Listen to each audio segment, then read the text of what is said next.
Hello and welcome to the Tracer Franchising Podcast, where we do deep dives into franchises that have been shown to be top models in their industry.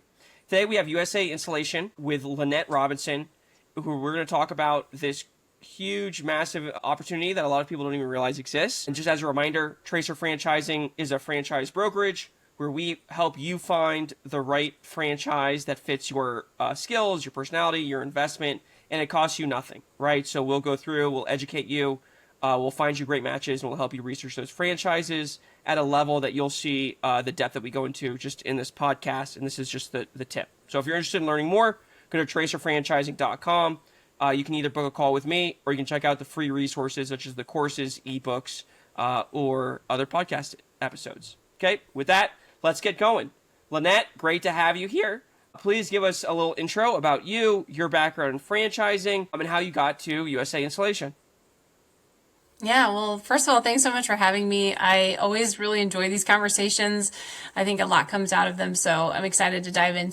As you said, my name is Lynette Robinson. I'm Director of Franchise Development here at Threshold Brands, which is a portfolio company that encompasses 10 different home service brands. Today, we have the pleasure of talking about USA Installation, which I'm excited about, but a little bit about my background in franchising, I think is actually kind of unique. I actually started in franchising as a franchisee.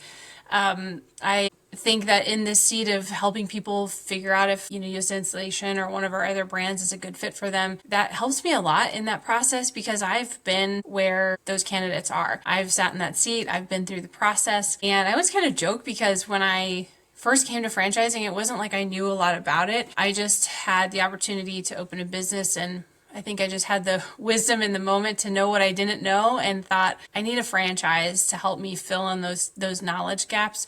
And I'm so grateful that I did because, as you probably well know, in opening your first business or second or even 10th business, there's always things that come up as a surprise. And that's where the franchise team and those support structures can come in place to help you smooth out those bumps in the road that are inevitable in entrepreneurship.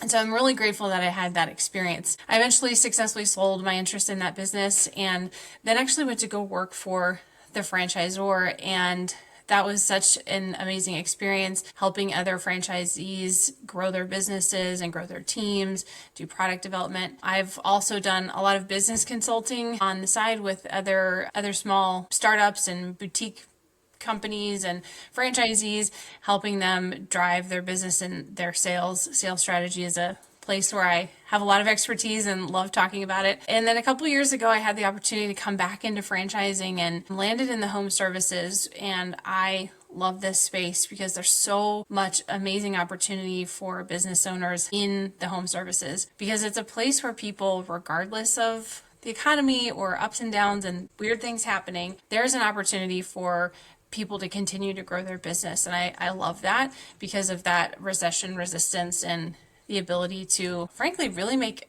a significant impact in our customers' lives. Like, we spend so much time in our homes. We want them to feel comfortable. We want them to be those safe havens. And the home services allows business owners to grow their businesses by helping people do that. And that's how I came to Threshold Brands and USA Installation is through the process. And now my role is I get to talk to potential franchise owners on a regular basis, figuring out if USA Installation is the right path for them, figuring out if this is a good fit, because that element of fit, which I know is part of what you help people do, is so important to drive their future success. So excited to dive in with you today. Awesome. Yeah, and a couple really good things just to draw out, right? I think context is always important. And having someone who's on this side who's owned a business, I think there's a certain level of appreciation you get for the business and what it means, where like you need to be this type of person to be good, because you understand that not every business is right for every person, right? And I like to say franchising is like that bridge, right? You said, you knew that you didn't know everything, and it's like, imagine this great chasm, and the franchise is like, they've built that bridge 90% of the way, right? When you start your own business, there's 0%, right? You have to figure out how to build the entire thing.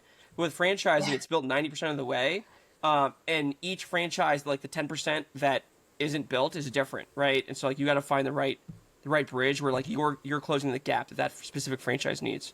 So very cool. Yeah.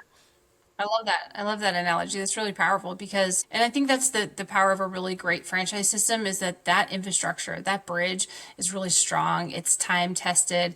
Those systems are in place. So that little piece that is your secret sauce, like your magical thing that you're bringing to it, just plugs it right in and you're able to just, just Yeah. go. And I think that's Yeah, and powerful. it's not every franchise, right? Like I always, like a lot of times franchises just like to get lumped in with the bigger ones. But what's cool here is you right. Threshold Brands is a platform. People don't know what a platform is. It means it's a group of businesses. They don't have to be franchises, but it's a group of businesses that complement one another, and you can share back end resources. So things can actually be cheaper, more organized, more.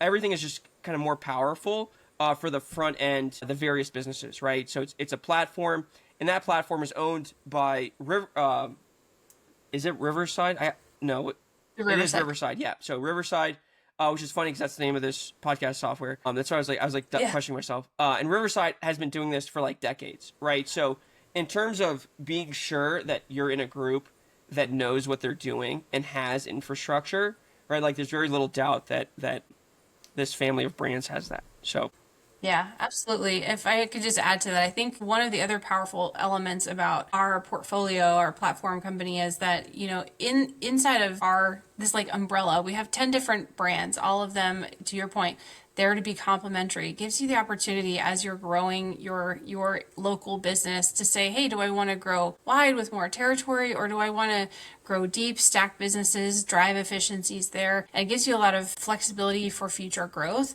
The other thing that I really like too is that, we have brands like USA Insulation that are 40 years old. We are not like a startup over, we've been here a minute, but we also have emerging brands inside of our portfolio, and so we're able to draw from the experience and expertise of some of our older brands and bring that into our emerging brands so that they get the benefit of longevity even though they're a newer concept. And that's really special because oftentimes if you're wanting an emerging brand, there's a little bit more risk there because it's new. But with the Threshold brands, our emerging concepts, while they're new, they're backed by many years of experience in this space and in the home services. yeah, for sure, right. And then for listeners, it's not like a blind, hey, let me go find a giant platform because I've seen platforms. To be honest, I haven't looked too deep in the brands within yours, but I've seen other platforms where there's just like absolute heavy hitters, and there's some that are like high on the SBA default rate, right? So like even though it is part of a platform, just a reminder, you have to take each one individually and do the full research. You can't just use it as a heuristic that like this must be a good brand because it's part of this platform, right? Yeah, it's good advice. Okay, cool. So let's get into USA installation individually. Yeah. So let's start off with just like describe it, right? Like how would you describe it? 30 seconds and what makes it special? Awesome. So USA Insulation is an industry-leading insulation concept in the franchise space. And one of our specialties, like our superpower, is that we have a proprietary premium injection foam that allows homeowners to re-insulate their walls, which is where 35% of energy is lost without big demolition. This is a huge value add for the end user, the consumer, because they're able to make a big difference in the comfort of their home basically one day. We can come in and do the installation one day. Of course, we have other service lines in addition to that in the installation space, but that is our magic secret sauce. And like I said, proprietary product gives us a really unique competitive edge. Yeah. So okay, let's go deeper into that, right? And for guys who haven't like have a hard time picturing this, imagine someone coming in, removing your siding, drilling a hole, and then filling every like piece of your wall with this crazy foam. You can look it up on Google, on YouTube, That's super and cool. yeah, it's really cool. It looks really cool, and then they just fill in the hole that they created, and they can do your entire house in a day. So like if you have these rooms where like the back room is like really hot and the front's really cold, right? Like you probably have bad insulation. So like just go back to like full. The house is just one temperature, right? So yeah, Yeah, yeah. And I think that's the thing that I is so fascinating is as I have came to this brand and started learning, I'm like, this is an incredible value proposition for the consumer because so many people are having that exact thing. It's like you have one room in your house that's like a sweltering jungle, nobody goes in there, or you're freezing in one part of your house and you can never figure out why. And I think part of it is because we don't think about what's inside of our walls. What's interesting to know is that 89% of homes in America are under-insulated. That's basically all of them. Like, that's an incredible number, because even if you live in a home that was insulated, if you're listening, I'm using air quotes, insulated, when it was built, that typically those types of materials have degraded over time. And so you might have like huge pockets where there's just nothing. And if you live in an older home, something that was built the 80s or before, it's likely that you literally have nothing in your walls, or maybe some like newspaper, not enough. And so that's where, as you said, this comes in as a really incredible opportunity, because you can have it done in usually a day, and that makes a big difference. Yeah. Okay. So let's define, what does under-insulated mean? Under-insulated means that it's, the amount of insulation that's there is not appropriate to adequately maintain the temperature of the home. Just like we were just describing, there's a lot of energy leakage or loss.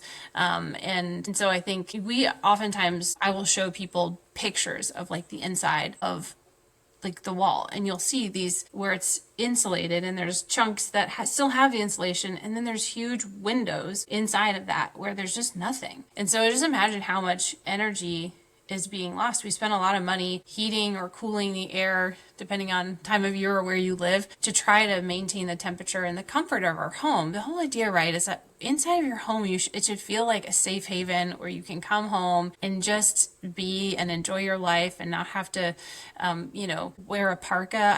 I knew someone who was like, I went to their home and they were literally wearing a parka inside. I'm like, what's going on? And she's like, I can't maintain the temperature of my home. I don't know what's going on. That's not the vibe. Like, we don't want to have to wear a parka inside. And this is solution. Our premium injection foam allows people to bring comfort and, of course, energy savings back into their home. Okay, so that's really good. I appreciate like that color and the stories, right? So 89%. And if people who don't believe that, they're like, oh, there's a bunch of houses that built recently. If you've had water damage in your house and you've seen them like remove the drywall, there's like, we did that once. There was like Coke cans, and like they just like they cut the insulation, but it didn't like fully go from one of the beams, right? I'm not a builder, obviously, to the other one. 2x4, right? yeah. So it's like, obviously there were gaps.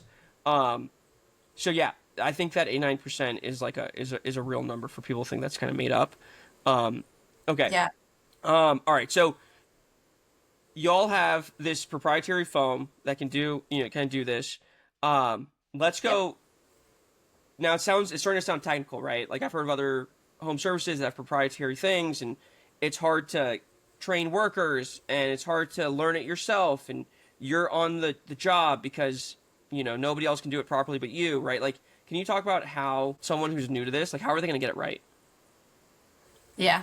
Great question. And so this is something that I actually talk to franchise owners a lot about. And I think, again, this comes back to me having been in the seat of a franchisee and having worked with a couple different franchisors. The support that you get at the franchisor level really matters. And I think more than anything else, like, so long as the model's good, like, if the next thing you need to look at is support. And this is a place where I believe USA Insulation really excels. And to your point, it's a technical thing. We have our own little secret sauce that we've got, and we're going to make sure that our franchise owners are fully equipped to be successful in their market with this model. So one of the things that we have done at USA Insulation to help with that is we've actually built a state-of-the-art training facility at our headquarters in Cleveland, where our franchise owners come with their teams and they get a full immersive certification program in our proprietary methodology and all the things that we do. And so they're coming, and it's almost like a little university, little insulation university up there in Cleveland. And they're practicing all the different components, right? Because one of the questions sometimes people ask is like, well, I have a brick home. Does it still work? Yep. You're going to practice on different exteriors. You're going to learn the methodologies, not just for the franchise owner, but their team as well. And then we take it a step further. Like, that already is like very in-depth. And that's to say nothing of the sales training and all those other things that we do. This is just the technical training. Very in-depth. But then you go home, you get set up in your warehouse, you're out there, and you're on your first job. Our technical team comes in the field with you. We come back to you to be on those jobs, those first jobs with you, getting that on the job training, additional support, really making sure that we do, you do is intact. And so that the franchise owners and their teams are set up for success. And our technical team also has a 24/7 support line so that, again, people can reach out, ask those questions, and really feel very confident that they have the support that they need on that side. Okay. So essentially what you're saying is you have a ton of training, right? I believe I looked at the FTD, it's 166 hours total of training, right? A large portion of that is the technical training. You and your team have to go out to Ohio to get trained properly. And then you do on-the-job training, which I think is rare. There's not a lot of franchises that will fly to you to make sure that to really kind of solidify the knowledge that you gained within the normal training. Is that right? Okay. You got it. And then I send out, 3 guys, 4 guys, whatever it is. How many employees do you hire at the beginning? Great question. So our starting head count is 5. So 1 salesperson, 1 admin, 3 So the 3 installers are going to Ohio with you. Okay, Yep. So you have 4 people going to Ohio. And then they get back. What happens if 2 quits? Are you hiring 2 more and sending them? Like, can you train them on there? Like, what does that look like? I'm so glad you asked this question. Oftentimes people, their starting team, they will bring more than 3 people to Ohio. You can bring up to 6, included in your initial franchise fee. You're not paying any additional training fees. So that's inclusive of yourself. So many people take advantage of that. There's a couple of things that happen as you grow your team, right? So we have a 2-day, we call it like a certified foamers course that people can take. And there's some steps that they need to take, some initial education, online training that they do before that. And we're also going to make sure that they have been with you for a little while before you go and send them up and make that investment. So it's kind of a combination of, we train you and your initial team, and then you'll be able to pass that knowledge along. You can also leverage our in-person trainings in Cleveland in an ongoing capacity. So it sounds like every member of the team doesn't have to have gone through that training, right? So like maybe I could, if I want to start a second truck, can I take 2 guys from this truck and put them in that one, and they have some like helper that's working on that truck? You're going to need to have someone who's like a certified foamer on that truck. We take that portion of our business like pretty seriously. I always tell franchise owners or potential franchise owners, everyone in our system, including me, has been on a job site, has learned how to foam, because it's that important that we have that level of connection to the product and to the service that we're providing. And so, as you're growing your teams, we're going to continue to support you in that. And there's avenues to make sure that everyone is at the level that they need to be doing this work. Okay. In a way that excels. Okay. Yeah, so that's just something that a franchisor or franchisee needs to be aware of, right? As they're planning for growth, there's steps. Okay, and we're going to get to more into that later. But we're going to stay kind of in the intro stuff. Let's take a step back, right? We talked about the technical, but just like a franchisee in general, right? Like what's the general background, disposition, skills, right, of a great franchisee, right? Not somebody who's going to do okay, like a person who's going to really kill it in USA Installation. Yeah, thanks for asking this question. I think in terms of professional background, I personally am not fully convinced that there's like one professional background prototype that is like, that's the one. I think it's more about some of those intangibles and in some of the things where it's like, are you a good culture fit for this brand or frankly any brand? At USA Installation, we actually talk about our core values on a regular basis. Things like, get it done, get it right, we care, we grow together. These are the types of things that are drivers for this business. And so attracting people who those types of things feel like, oh yeah, like that's me. I also talk about the fact that our group of owners is really amazing. They are a very collaborative group. We help facilitate something called peer performance groups, where not only are we supporting them, but they're supporting each other to help drive the needle.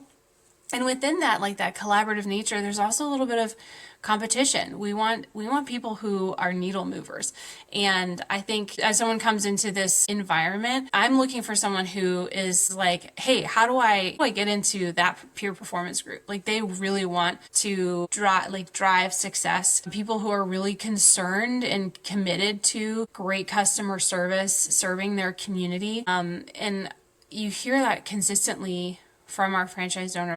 Our top performers, they're always like really invested in helping transform the sensation of comfort for their customers in their local community. And so I think that those two types of things are really helpful. I think the other piece is that, I mean, it's my personal belief that like all businesses are very sales focused, but this is a business for sure where if that sales function is underperforming, it is challenging. Again, I believe this is true in all businesses, but we talk about this a lot. And so whether someone comes with a lot of sales experience or they're really coachable and excited to lean into that, I think those are also things that are helpful. Okay, so they need to have kind of the personality traits or someone who gets things done, right? They go out and they execute. They care about their community. They care about offering a superior product and improving people's lives. And then they have the right sales disposition, right? And when people hear that, I just like to go a little bit deeper. It doesn't mean that they're like a used car salesman. In the home services, what that usually means, and correct me if I'm wrong, is someone who like can demonstrate that they care about the homeowner, right? Like you walk in, you go, right, okay, yeah. 100%. Oh my gosh. Yes. I'd love to dig into this because I think that too many times business owners or people like they come and they self-select out because they're like, well, I'm no good at sales. And it's like, cool. Like sales is a skill. Like sales is absolutely a skill. Like being great at that is a skill. The intangible piece that you need to bring to the table is like, do you actually care about people? Yeah. If you care about people and you're coachable and you are willing to learn the skill, you can be amazing at sales. Now, as the business owner, what you really need to be able to do is identify if your salesperson is lagging and make fast, decisive action on how to support them in fixing that, moving them forward. And we have tons of resources when it comes to sales training. We have a dedicated sales trainer for USA Insulation that is constantly working with our owners and their sales teams. We have training scripts, like we have everything and then some to help our franchise owners be successful in this area. But the owner needs to have that pulse on what's happening with their team to be able to say, hey, Joshua, I see that your close rate has dipped a little bit last month to this month. Like, let's talk about what's going on. Not waiting for 3 months, but checking this in real time so that you can say, okay, like let's connect you with Chris, who's our sales trainer. Let's connect you with whatever to make sure that they have what they need to be driving. Yeah. So they need to have the leadership to be able to like identify the deficiencies and then have that conversation with the salesperson and then find them the right resources to improve, right? Sure. Yeah. Inside of USA Insulation, we leverage Traction a lot. So if you've ever read that book, Traction and the EOS, so Entrepreneur Operating System methodology, that's something that is a very common practice in this system. And so those of you who are listening, if you haven't read that book yet, go read it. It's excellent. But one of the concepts that they talk about in that book is the gets it, wants it, has the capacity to do it. So GW. And I think that as a leader or an owner in your business is like, are you tapped into that with with yourself first, and second with your team? Do they get it? Do they want it? Do they have the capacity to do it? And that framework is really helpful in getting the right person into the right seat so that you can be driving business forward. Very cool. Okay. And then all right, then let's just move a little bit more into the relationship between the franchisees and franchisors, right? So it sounds like there's a strong there's different people for different types of support, which is good, right? You don't want one person has to do everything. So could you talk about like, if I need help, how do I get it? Do people ask a lot, right? That's a thing that's an indicator if they feel comfortable with the franchisor. And then like, who are they reaching out to? Yeah, so kind of like who's the first call, who are the other calls, and how often are they calling? Is that so the question? franchisee, Martha, whatever you want to call them, or her, has a problem with sales, and you already addressed this, right? They call the sales trainer, they have a problem on the job. Who are they calling? Is it just a ticket? Like how fast are they getting back? Right? They have a problem with their marketing. Who are they calling? How fast are they getting back? How are they making? We're like, Oh yeah, that's yeah, a great question. Okay. Yeah. So I think this is kind of multifaceted because what's interesting is that our brand team, I just think they do such a great job of like really leaning into each other. What we'll oftentimes say is we want you like make your first call. The director of growth and expansion, his name's Phil Payton. He's amazing.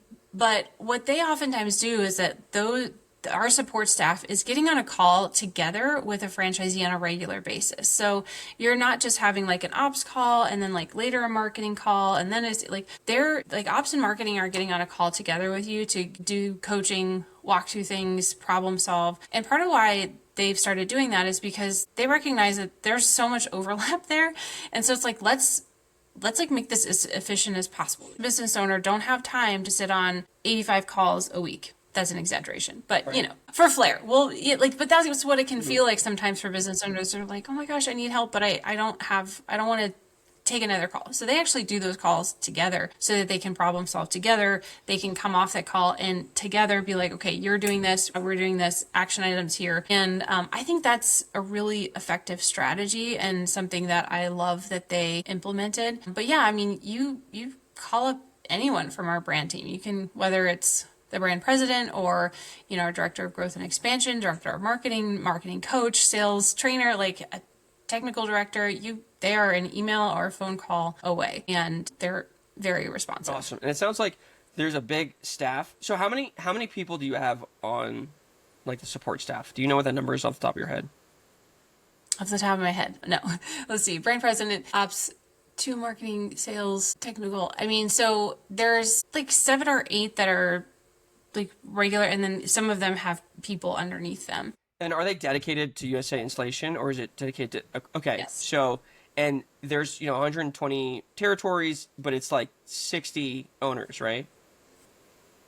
Yeah, we have most. I don't want to say most, but many of our owners are multi-unit. Okay, owners. so like 7 with people underneath them. Let's just say 10, right? Like that's a 1-to-6 ratio, which is super high of like support to franchisees, right? So just as like again, without a lot of context, sometimes you'll see 5 people trying to support 100 franchisees, right? So like that ratio is really good of support to franchisees. Okay, let's go into now like market and competition. Can we talk about the territory size, how you define it, what's the market size within the territory, and like who's the biggest competition within that territory? Yeah, so we define a territory by 150,000 homes built before 1990, which means that in most markets, geographically and population, these are huge. In fact, I've been told by other candidates that in some instances, our territory is like one of our territories is literally 3 of someone else's. I thought it was a typo when I was reading your thing. I was like, "There's no way that's right." It's huge. It's right. Yeah, that's a massive territory. It's yeah. yeah. Yes. Yeah, I always feel like I'm like when I like show people on the map, they're like, "Whoa," and I'm like, "Yeah, I know." So I'm like, "Yes," and so we want to set people up for success. This is part of why we've done it this way, and our track record shows that what we've chosen is a good path. We have a really strong track record of success. I know we're going to talk about item 19 in a little bit, but like those numbers don't lie. Like, and it's not that, and I just think that like the territory size is very generous with USA Installation. Yeah, and it's old houses, right? So like, cause y'all don't do, you're not working with developers, right? To put installation in brand new houses, right? Right. So, I mean, that's an option, but it is not our bread and butter. The margin for us is the juicy margin is on the retrofit, which is what we specialize in. Now, as we talked about at the very beginning, here 89% of homes are under insulated. So this means that even homes that are newer have need for insulation or re-insulation, I should say. So even though the number is based on older homes, there's still a ton of inventory inside of those territories that are eligible for this service, even though they're not like quote unquote Yeah, old. and so and the only reason I'm emphasizing it, right, is because I coach people to find the KPI of like how are you going to know like where should I market? Like what's the most important thing? And I imagine from a Hmm. like, just a psychological perspective, if I have a home that's 10 years old and I get a flyer or I see an ad that says, "Hey, your insulation is bad," even if my I have like the weird issues that we were talking about earlier, I'm like my house is only 10 years old. I'm not clicking on this ad. You're like, I'm Yeah, but fine. if my house was Yeah. built in the 80s, I'm gonna be like, oh my god, like I need this, right? So the fact that Right. your Yep. territories are based on very clear KPIs and they're huge shows that like there's an alignment there, right? So that's kind of what I wanted to get on. Okay, so Yeah. cool. So next, like, what are the biggest competitors that you see in these territories? Well, I mean, to be completely frank, our perspective is that because of our unique value proposition, there really aren't a lot of like direct competitors to what we do. Now, that being said, we do blown in insulation, spray foam, batting, like we do all the types of insulation, and there are other players in the market. It's our perspective that particularly for our customer, right? Our customer can get something from us that very few other people on the market can provide to them in the way that we do. Yeah, I mean, if I'm a homeowner, like I don't know who USA Installation is, right? So like any installation person is going to be a competitor from like a buyer perspective, right? Sure. So like if you're saying, hey, we're unique, how are you educating the market then to know that you shouldn't put us in the same category as everybody else? Yeah, perfect question. This is one of the places where I think our marketing and our marketing team really excel. And part of this is rooted in the fact that we have a very clearly defined client avatar. We know exactly who we're trying to target, what gets them to call, click, buy, do whatever. And so we're leveraging that data that we've collected across our franchise system over many years to create very targeted marketing strategies that get the attention of the right person, you know, like someone who's like, yeah, me, I'm that person. So we do all different types of marketing, so omni-channel approach, of course, but something that we do that many of our competitors don't do is that we will run broadcast and radio spots that give an opportunity to drive a little bit more of that education so that they understand, oh, hey, you know, what I actually probably need is this premium injection foam into my walls. And in addition to maybe, you know, reinsulating my attic or whatever it might be that they're thinking Cool. of. Okay. The fact that you guys this isn't something that you're doing new means that new franchisees basically get a pick, right? They're going to get the best ads, right? Because every ads have to go through testing, and so that sounds like a lot that's happened. So you'll just get ads that have been proven to win, which is good. Okay. And then let's talk about like market share, right? So over the past 5 years, are you seeing franchisees kind of grow year over year? If I want to grow, am I going to pretty much? I'm only going to get this percent, which a year. So if I want to grow, I need to buy new territories. Like, what does that growth plan look like within your territory? Yeah, we are seeing our franchisees pretty consistently grow year over year. They're, you know, one, I think there's a couple of things. Like there's some market trends, right, that are really supportive of people being willing to invest into their home and things like that. But also it's like as you continue to create a presence in your market, that just makes it an easier. USA Installation does a lot of really cool, how would you say describe it? Kind of like local advertising efforts and community outreach types events to one educate people on like, hey, we're here and this is what we do. One thing that comes to mind is that we do something called Hometown Heroes. So in a couple of our markets where we essentially will have a veteran from the area apply to be the hometown hero, and we get to hear about their story and get to highlight them and just all that they've contributed through their through their service. And we in exchange come and like do their whole home reinstallation for free. And that's a really neat way where we are giving back to the community and also highlighting someone within the community that has a really special story. So yeah, I think that's something that I love that we do. I think it's the Yeah, best. that's very It's cool. really cool. I'm a veteran myself, so it's cool to hear that you do things like that. Yeah. Okay, awesome. So and that's you mentioned earlier like you have to really get in the community. A lot of your great owners are getting in the community, and I think that's a great way to do it.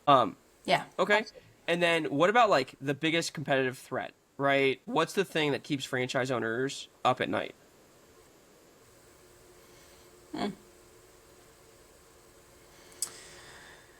I mean, it's my belief that this is probably a very personal thing, like it's unique to each individual. So I'm not sure that I'd have an answer where I'd feel great being like, oh yeah, everyone in our system is thinking about Well, this. I think every business owner everywhere is probably like, how can I be better at marketing? Like, I think that's something that it's one of the top 3 questions I get in the first phone call with almost every candidate. They're like, tell me about marketing. Because I think many people come into these systems and unless they have a background in marketing, they have a lot of questions. But then they meet our marketing team, they see it, and they're like, oh, okay. And I think over the lifetime of a business, that the marketing components, making sure that, the top of funnel is nice and full and juicy is always going to be a consideration. So maybe that. But yeah, I think we'll go with that. okay. So you don't think there's any like threats in the market right now for you guys? It's just like a big wide open market for installation right now.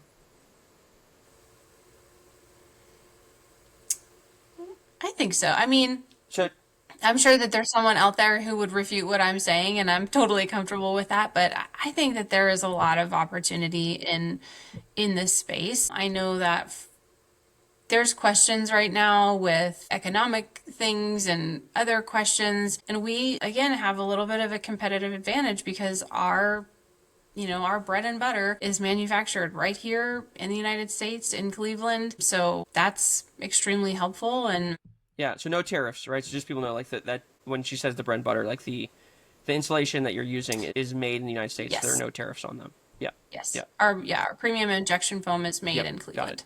Okay. All right. So let's move on to the leadership. Can we touch on this a little bit, right? Can you go into like when was USA Insulation acquired and added to the platform, and what changes have occurred since that acquisition?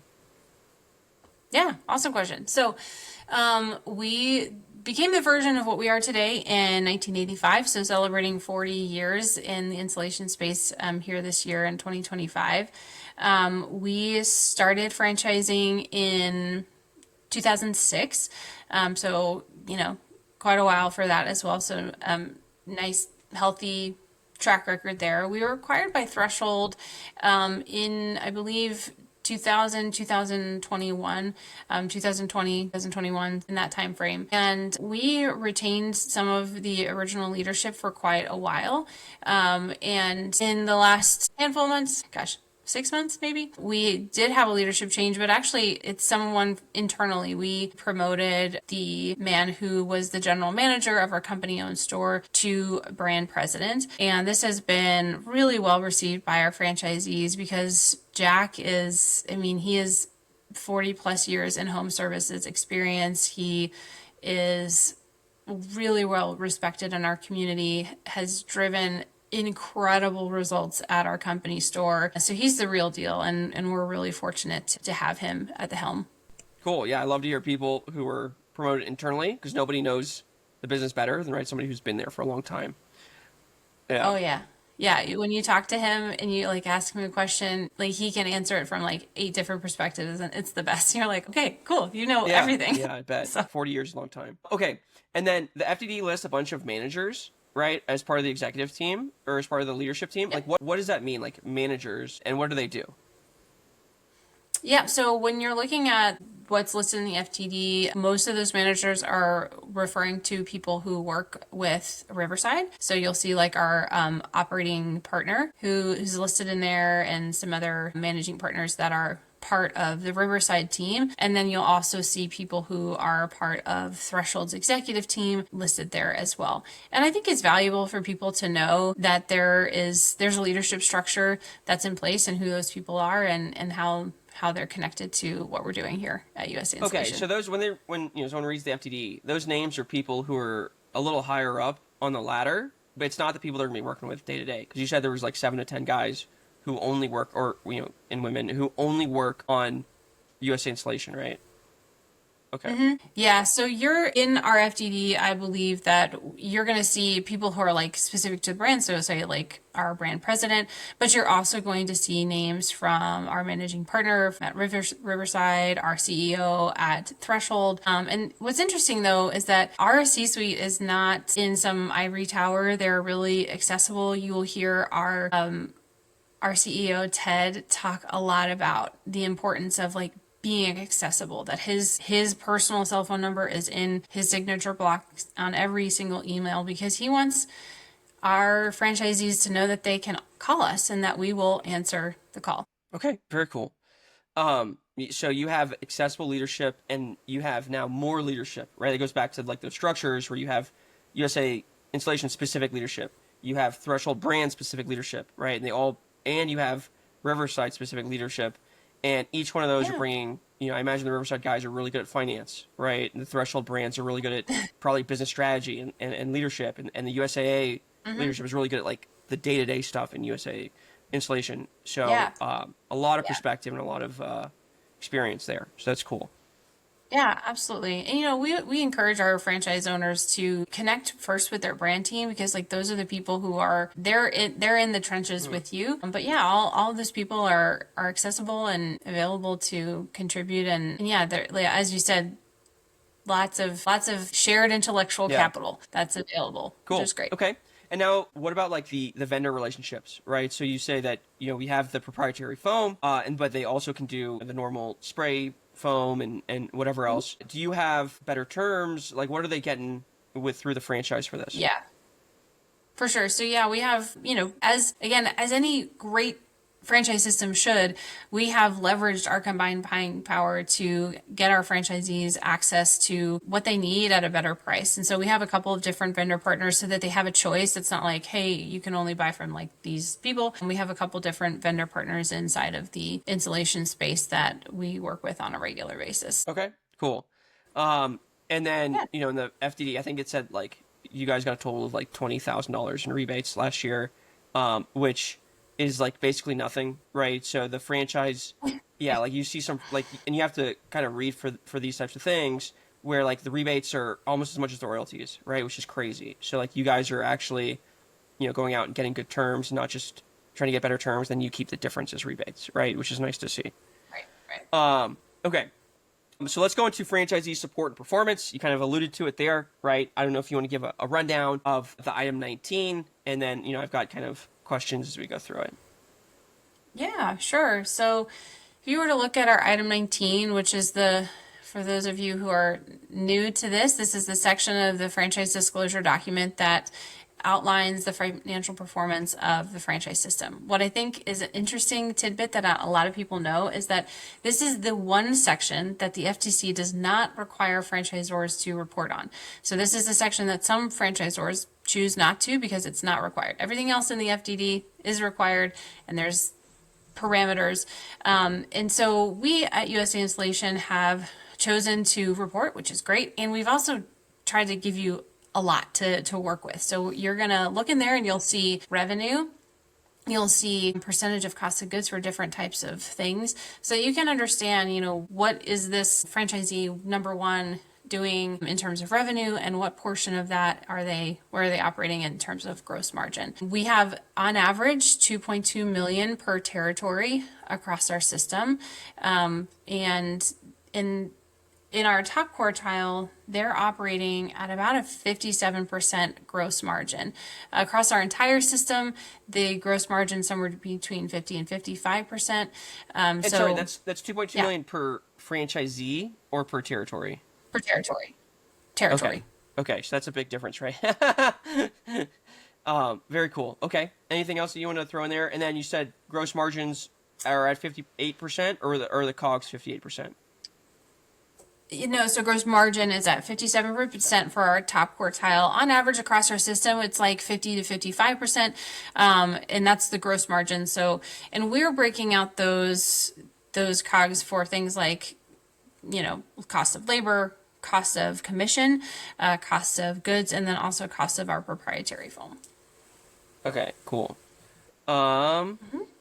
All right, so that is that, right? And then they would talk to the franchisees to get everything between the gross profit to the net profit, right? Because that's not in the FTD. So, just as a reminder to people, I can't talk about it. The franchisor can't talk about it. If you want to know, hey, how do I get to the net profit, right? You can maybe look at some of the line items in item 7, but ultimately you got to talk to the franchisees during something that's called validation, where you talk to them. Yes, Okay, sir. perfect. Good. Love this. All right. So to do that was the numbers, but let's talk about like the rest of like just general performance and stuff, right? So Yeah. how are franchisees like? Do you guys do Net Promoter Score, or do you do any other kind of feedback mechanism from the franchisees? Have you gotten awards? Like, here's the time to if you have anything to brag about.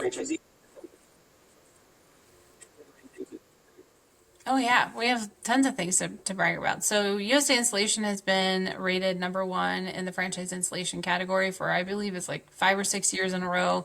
We're consistently in the Entrepreneur Magazine's top 500, and like this is a brand that continues to lead and continues to be an award winner in just all sorts of ways. A couple years ago, we also one of our franchisees was also IFA Franchisee of the Year. So our franchisees are just they're just amazing. Like they're just like an incredible group of franchise owners. And what I love about them is that they are engaged, they're responsive, they ask hard questions, they push each other, they push us, and they really love that USA Insulation is the best and that we continue to be the best, and they want to make sure that that's where we stay. And I think we're fortunate to have a group of franchise owners who are willing to lean in and leverage our system and our model in a way that helps people in the community, which is so important, and builds awesome businesses. Very cool. So then let's talk about performance rates. So this is broken up by quartile, right? So first quartile, average per franchise Z, I believe. Uh, yep, is Yep. like three. It's over $3 million, a little over 3 million. And then the bottom quartile, the Yeah. fourth quartile, the average is like $557,000, right? So what are the traits that are going to let a person know that, hey, I have what it takes to be in the top quartile? Versus, and I'm sure time is one thing, right? Like nobody's in the first quartile the first 12 months, right? It's probably guys who've been around for a couple years at least. But like, what's going to help me know that I'm going to, like, what's the difference between those guys in the top and the guys in the bottom? Yeah.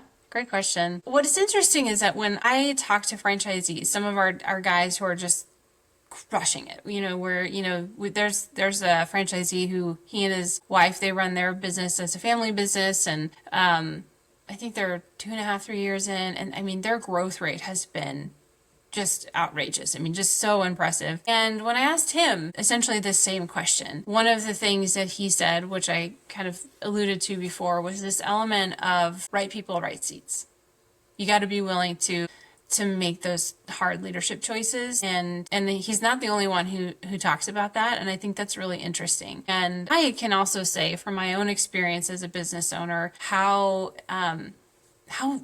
honestly like very rewarding the people part of your business is, but also how important it is to just be willing to make some of those hard choices. And so I think that's a piece.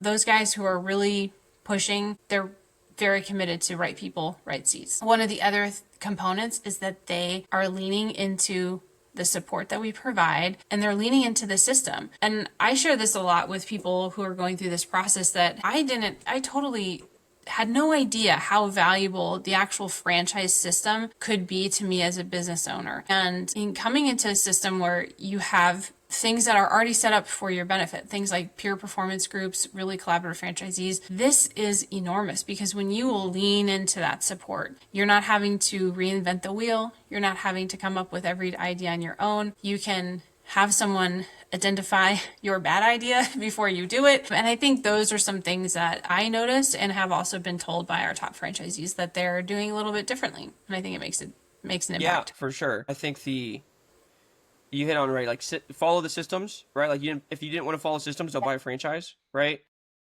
Amen. You collaborate, right? So, my wife and I own a franchise. We talked about it in the last podcast episode if people want to listen. But she talks to another franchisee at least one a day, right? Sometimes more, right? There's a group chat on like our intranet. And, you see all the time people are like, how do I do this? They're like, oh, I've done this, and this is the right thing to do. Like, this is what you don't want to do. Yes. So, like, Yes. yeah, like owning a business is very lonely, but owning a franchise is like, it's awesome, right? Because you have people who are doing the exact same thing as you, striving to get the same way, and there's that competitive as well. Like, Yeah. oh, I sold this much this month. And you're like, like I want to do that too. Yeah. And you're like, Yeah, how? yeah, Tell yeah. me how. And then you can do it too, which is awesome.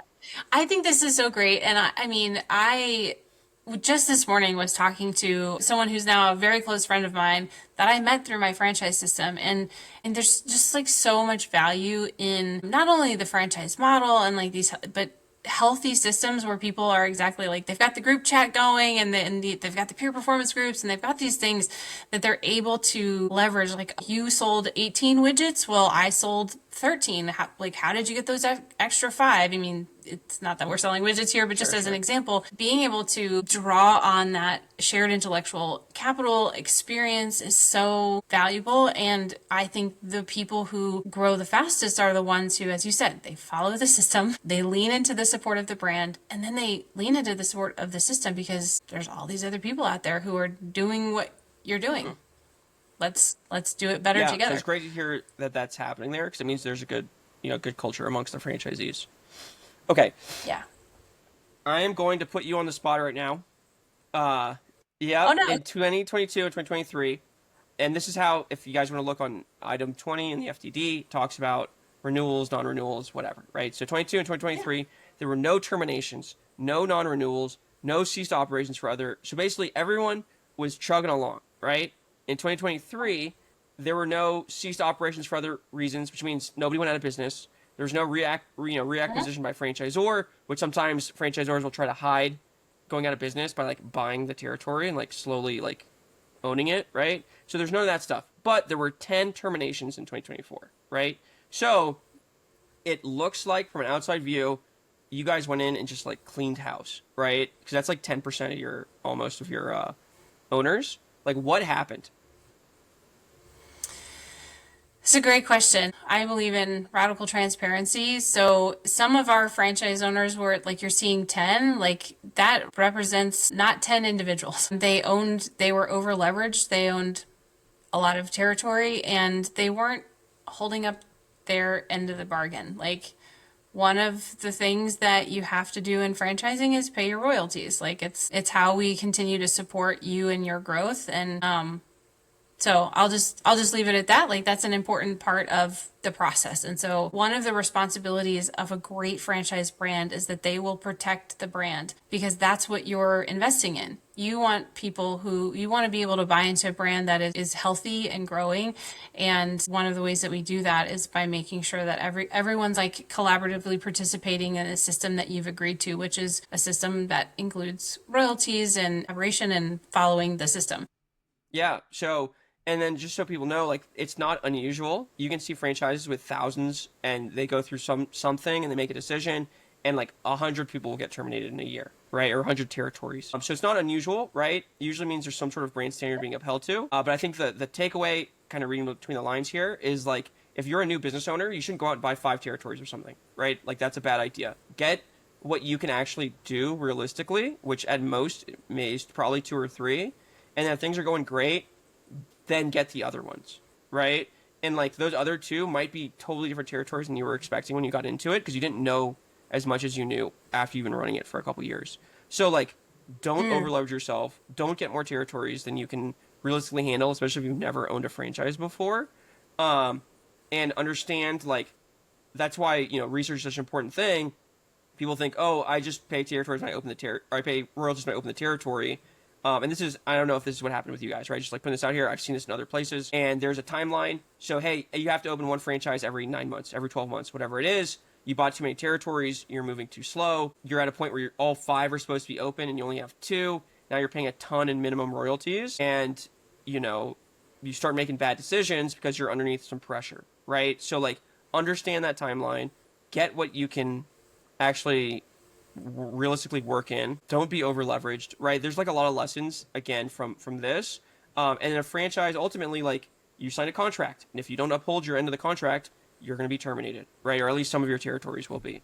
So, Yeah, and I think what I'd add here too is that I think it's important to understand that the brand is there to help you succeed. We are equally invested in your success. And I think, and again, this is my belief, like with good franchise systems, they recognize that we win when you win. And so the things that are put in place are designed to help you win.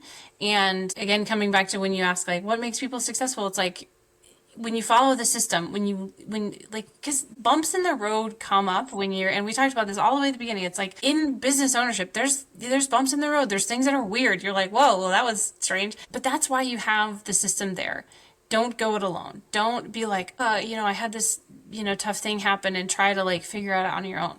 Pick up the phone, pick up the phone and call. Like, that is exactly why our brand team at USA Insulation is there, and they can help you create a good solution in the midst of bumps, which is just normal. It's part of life. It's part of business ownership. And I think that that's, in addition to like, making wise choices as you're like entering the phase, like, this is why we're here. We're here to help you. And I love seeing when franchise owners do that. They say, this weird thing happened. How do I navigate this? Help me, whatever it might be. So that then that they can growth phase that they want to be. Yeah, for sure. Right. And for, like I work with a lot of veterans, and I'm sure people can still understand this, even if they're not, right? Like if you're forward deployed, right? Like you need something.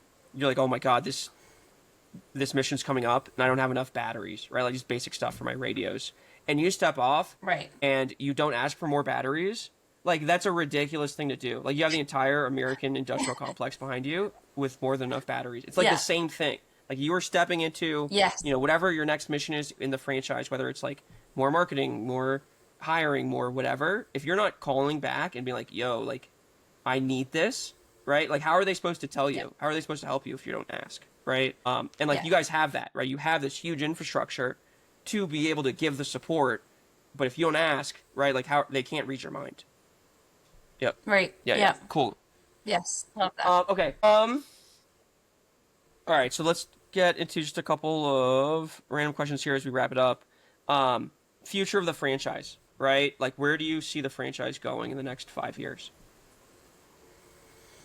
I love this question because this is a big part of my job. Yeah, I think right now one of the things that we're really focused on is like continuing to refine systems so that we continue to be at the front of the pack, continue to be a leader. I also believe, sitting in the seat of development, that a big part of that is about finding people who are really excited to step into business ownership with USA Insulation. They see the incredible opportunity and they're ready to take the dive. So focusing on some strategic markets where we see lots of opportunity where, we aren't yet, and growing some other markets where we already are. I think that's a big part of what we're going to be doing over the next 2 to 5 years, is continuing to increase our market share and doing that through great partnerships with new franchise owners. Okay, awesome. So growth into markets that you've identified as great markets for this. All right. And then, so it's not a recurring revenue model, right? So a lot of people like that. In fact, it's like very much one and done, right? Like you're not coming back to do more installation later unless you messed up. So like that means there is a huge requirement on marketing, which is probably why you said people ask so much about it, right? So like before we go, and honestly, I think the best way to know for sure that the marketing works is to talk to franchisees. Because like the only way to know if something works is proof. But like give you just like a quick rundown on like why people should trust that you do have marketing to be able to get these one-off sales continuously for the next 10 years. I mean, to be frank, like track record, we wouldn't have gotten here without a robust and effective marketing strategy. Like you don't sell 2+ million in a territory by accident. Like that doesn't happen. So I think that's part of it. I think what you'll find too with USA Insulation is that this is a brand that is really data driven.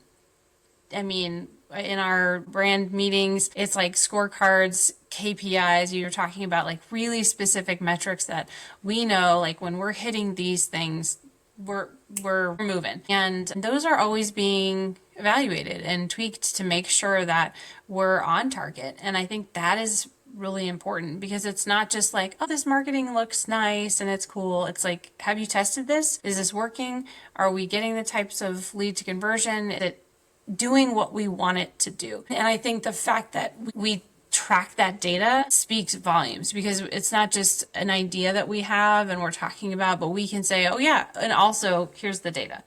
Here's how you know that this is real. Very cool. Okay. So yeah, and that's what it comes down to, right? Is the proof, right? $2.2 million plus. You got to market a lot for that. Exits, right? So a lot of people get into business because they want to grow it and exit it, right? There aren't a ton as far as I've seen in the FTD, but there have been some, right? I don't know. Can you talk about like, are they selling to other franchisees? Are they getting? Are these usually guys who just aren't doing well and they're just trying to get out? Or the people who are doing well and they're getting good exits? And what does that story kind of paint? Yeah, I think you're right. Like, there's not a ton. We don't see just lots of people exiting in, which I feel like is good. Like, they're wanting to renew, they're moving forward. But what's interesting is that, like, right now we actually have two resales that are happening. One is internal and one is external, meaning that the buyer is internal and one is the buyer is someone who's new coming into our system.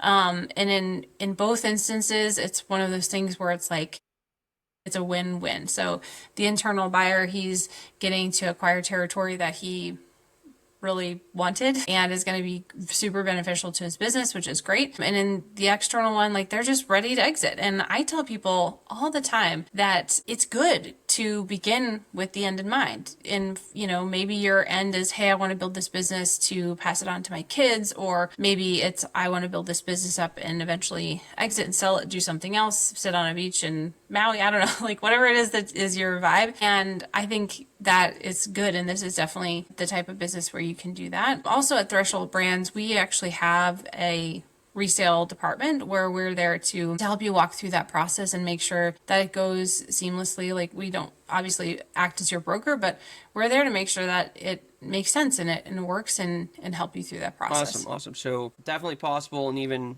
it seems like supported by the franchise. Yeah, of course. What about like? So do you know? I don't know if the franchise rules actually around this. Like, if you can give multiples that you've seen for the businesses or anything like that. Yeah.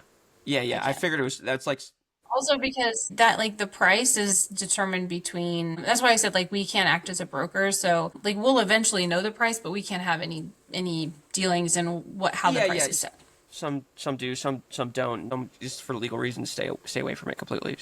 I think we've hit pretty much everything. Is there anything we didn't get into, like the actual costs, right? So, if you just want to run down, Let's talk about. I was just going to say that's in my if notes you just here. want to run down like startup costs, requirements like net worth, liquidity, things like that.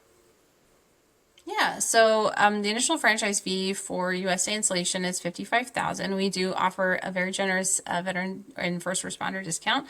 And also, if you are a person who believes that multi-unit is in your future and that's part of your growth strategy, we offer a very generous multi-unit discount when you bundle 3 or more territories.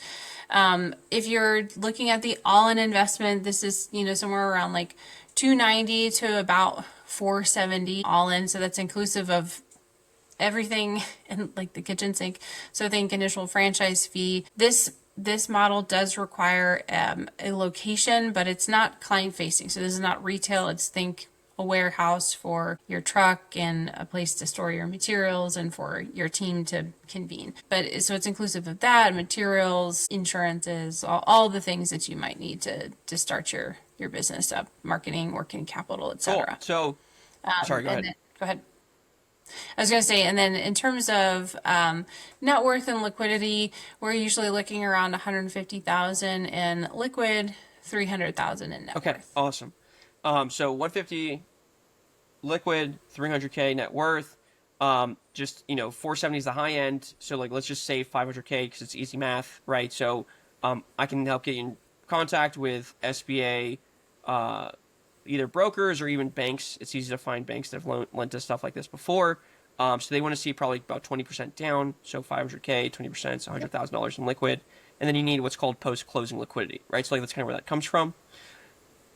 Yep. The warehouse, what's nice about those, right, for people who don't know, is you can sign 2 to 3 year contracts as opposed to a retail space where you're signing 5 to 10 year contracts. So if you need to get a bigger place, it's really easy to do that, right? It's 2 years and you can go to another bigger place. And God forbid you go out of business, you don't have to keep paying a lease for the next 8 years of your life, right? So that's a huge, huge benefit. And the last thing is like the role of the franchisee.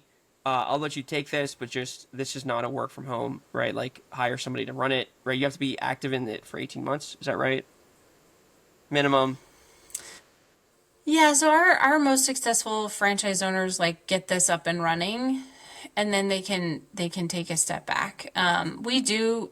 I mean, that being said, we do have owners who run pretty absentee, but it's not like within the first 6 months of their business. So I think if you're thinking about USA Installation, envision yourself as the person who is the owner. You're there to manage your team and be the face of your business and drive it that way. And then you have strategic people placed inside of your business to run those day-to-day operations. And that's going to grow and evolve over Yeah. time. And I mean, yeah. So the day-to-day operations, and let's real quick, just like a side note of that, like you shouldn't probably buy a business like this if you don't want to work in it full time.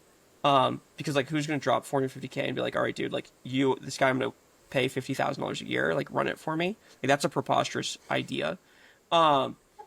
And anyway, so like that's just making that clear to people that this is something like that. And I think this home services especially have the capacity to create big businesses. So like Yes. put your full time into it and get like way potentially, right? Obviously, let me put that potentially way outsized returns than you could doing anything else, right? Like growing to 2 million plus in a couple years, which sounds like some franchisees have done.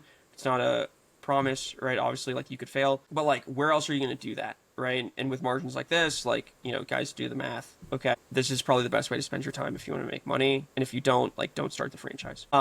Okay, so backing up, like day to day, it sounded like you're hiring a team and you're hiring a salesperson. So like, what are franchisees actually doing day to day? Yeah, so this is a perfect question. So again, kind of like I was saying, like think about like your role as being like I'm here to manage my team and make sure that they're successful and moving forward. I think that going to be important that every owner like knows how to sell if that's something like that's going to be important, even though you're going to have a dedicated salesperson, right? Like that's but again, this is how you're going to grow faster is if you have that dedicated salesperson. And then if you need to fill in or there's like extra lead flow or whatever, you're able to step in. But yeah, you're there managing your team and making sure that all of that runs smoothly. But you've got those installers that are going out on the job.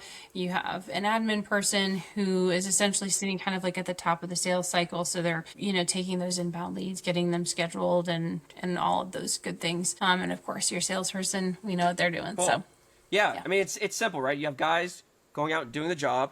You have people taking in leads, and you have a person who's going out and closing the leads, right? And you just scale it as needed, Yep. and the owner is managing that. But if somebody can't do it, or they're overwhelmed, or they need more training, you're getting involved in whatever part of the business you need to get involved in. Is that right?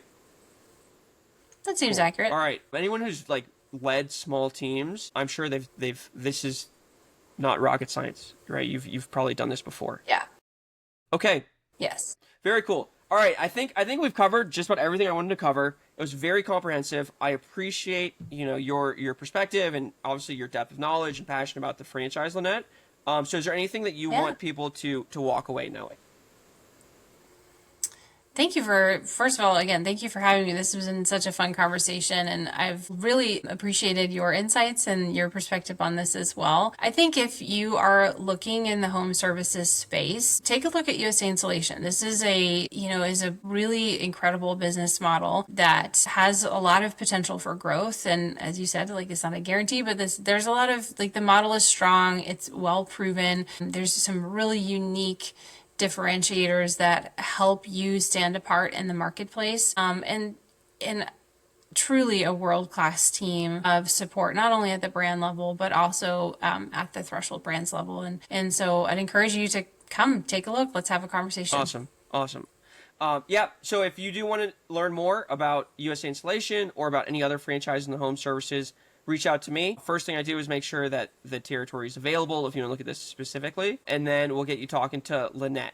For those of you who say, hey, I want the full rundown of franchising, if you work with me, you'll get educated first, and then I'll get to know you. I have a very, very in-depth quiz that's proprietary to Tracer Franchising. I'll then interview you to match you to the right franchises that are a good fit for you, and then I'll work through the research process, right? It's very in-depth. You get all the questions to ask. You get the context of what is good and what's not good, and then hopefully you'll be able to walk away with a franchise that you can grow to meet your dreams and desires and whatever it is that whatever lifestyle that is that you want to live. So I hope to hear from you soon. Again, you can email me at josh@tracerfranchising.com. Go to the website, check out any of the resources, or on that website too, you can schedule a call with me to just ask whatever questions you have or to kick off the process. It's totally up to you. Okay, and it's free, right? Working with me is totally free because I work as a broker, and so I get paid by the franchises, and it doesn't affect your price at all of the franchise fee. So yeah, it's a pretty good deal for you. So all right, thanks again, Lynette. I really appreciate you being here. Listeners, if you made it this far, that's amazing. This is one of the longer ones, so I appreciate that as well. And everyone, have a great day, and let's keep doing great things in the franchising space. Thanks so much.